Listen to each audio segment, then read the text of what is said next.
Washington DC और New York ऐसे शहर हैं जो दुनिया के सबसे बड़े पावर सेंटर माने जाते हैं। बिल्कुल, न्यूयॉर्क तो ऐसा शहर है जो कभी सोता नहीं है। जी हाँ, ये वो शहर है जिसकी तरक्की देखकर दुनिया भर के देश अपने शहरों की प्लानिंग करते हैं। और ऐसे शहरों पर परमाणु हमले की बातें हवा में नहीं की जा रही हैं।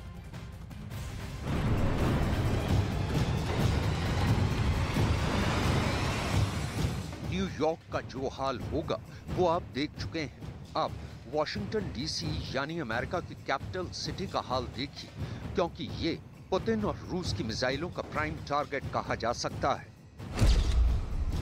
वॉशिंगटन डीसी के सेंटर में व्हाइट हाउस जर्रे जर्रे में तब्दील हो जाएगा। अमेरिका की संसद पूरी तरह ढह जाएगी। वहां सुप्रीम कोर्ट का भी सर्वनाश होगा। पीले दायरे में सब कुछ पिघल जाएगा और ऑरेंज दायरे तक तबाही बहुत खतरनाक होगी। वॉशिंगटन डीसी पर परमाणु हमला हुआ तो करीब 4 लाख लोगों की मौत होगी, जबकि 3 लाख लोग बुरी तरह जख्मी हो जाएंगे। इन हमलों में जो बच भी जाएंगे वो धीमी मौत मरते चले जाएंगे। 15% लोग कैंसर का शिकार हो जाएंगे और फिर उनकी जान चली जाएगी। अमेरिका पर ऐसे हमले का खतरा सबसे ज्यादा है।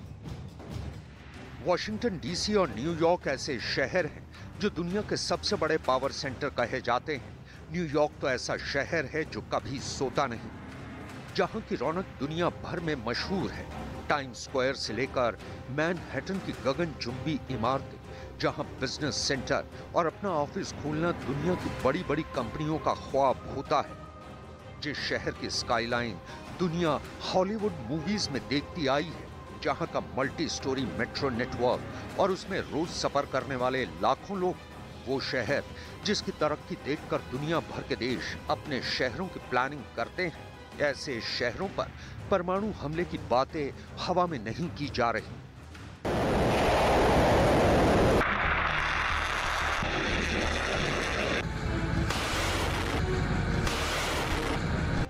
अमेरिका से लेकर यूरोप और एशिया तक दुनिया की तमाम मीडिया इसी सवाल को लेकर लेख छाप रही है। एक्सपर्ट अपने कमेंट दे रहे हैं। ये बताता है कि दुनिया पर न्यूक्लियर हमले के खतरे को कितनी संजीदगी से लिया जा रहा है।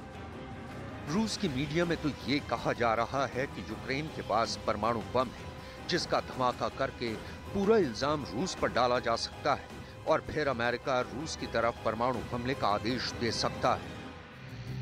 इन सभी फसाद की जड़ और न्यूक्लियर खतरे की शुरुआत यूक्रेन से हुई है और यूक्रेन पर हमले की तैयारी रूस ने 1-2 साल में नहीं की है। इसके पीछे 2014 के बाद का युद्धाभ्यास है, जो यूक्रेन बॉर्डर के आसपास ही किए गए हैं, जबकि रूसी नेवी की एक्सरसाइज ऐसी रही है कि नेटो के हाथ पैर कांपने लगे। ये रूसी ICBM बुलावा है, इसकी लॉन्चिंग देखी और फिर नेटो के खौफ को समझी।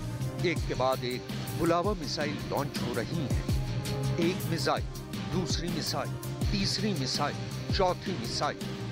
बोरई क्लास की पनडुब्बी से ऐसी 16 मिसाइल लॉन्च की जा सकती हैं। 8000 किलोमीटर तक वार करने वाली ऐसी हर एक मिसाइल 6 परमाणु बम से लैस की जा सकती है। 6 न्यूक्लियर बम, यानी 6 शहरों की इस तरह की तबाही।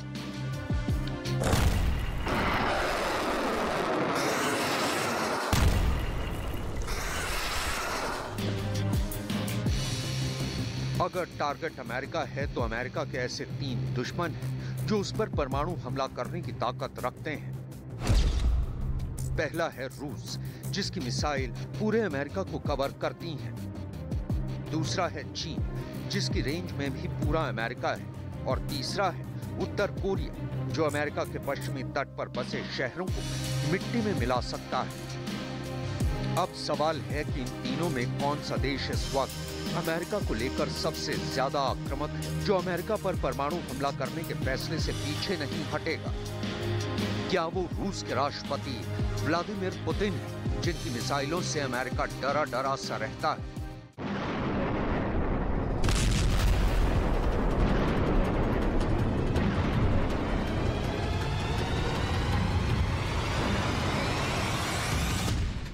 क्या वो चीन के राष्ट्रपति शी जिनपिंग हैं, जिनकी खामोशी ही अमेरिका से लेकर ताइवान और जापान को डराने के लिए काफी होती है?